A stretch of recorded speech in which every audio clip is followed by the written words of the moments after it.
ماں کہتی وہ کتنا بڑا کلیجا تھا بیٹے کی گردن کو چلا دیتے نہیں، آپ کی تو غیب بول رہی ہو عبد الرحمان کی امی. ابو بکر اپنے بیٹے کی گردن پر تلوار نہیں، محمد کے دشمن کو تلوار چلا. وَإِنْ كَانَ آبَاؤُكُمْ وَأَبْنَاؤُكُمْ، باپ سے بھی زیادہ رسول کی محبت، بیٹے سے بھی زیادہ. ہم سے زیادہ کوئی نہیں محبت کرتا. چیختے رہو، چلاتے رہو، ایسی محبت اپنی جیب میں سنبھال کے رکھو تو ہر کام آئے گی. محبت رسول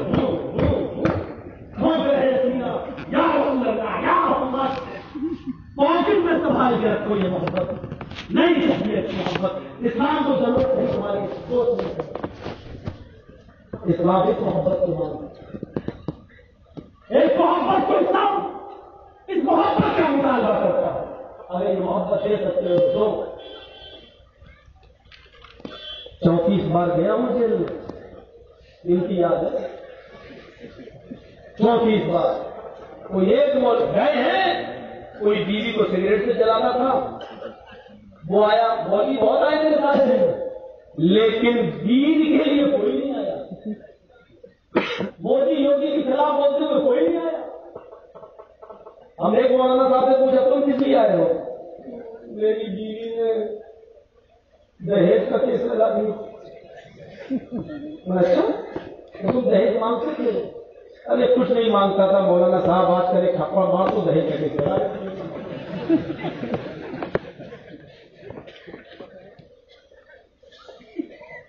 ایک دوسرا آدمی کہنے لگا نہیں مارتے تو تھے، اور تو ہماری محلے کے ہو، ہم جانتے تمہیں. ارے مارتا نہیں تھا، سگریٹ پیتا تھا، میری بیوی منہ چلاتی تھی، سگریٹ سے جلا دیتا تھا.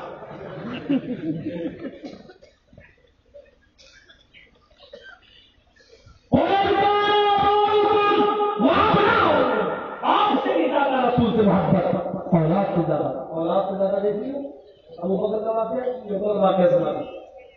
حضرت عمر کا بیٹا گھوڑ سواری کر کے گھوڑ سواری سیکھ رہا تھا، اور سیکھ کر جب آیا، ظاہر بات ہے یہ کا شوق تھا، گھوڑ سواری تیر اندازی تلوار چلانا، یہ عرب کا شوق تھا. جیسے فلسطین کے بچے جب پیدا ہوتے ہیں تو بندوق چلانا سیکھتے ہیں. بندوق چلانا سیکھنا ان کی مجبوری ہے، کیونکہ امریکہ اور مودی جیسے پاپیوں نے معصوم بچوں کے ہاتھوں میں ہتھیار ان کو دینے پر مجبور کر دیا. ہتھیار لے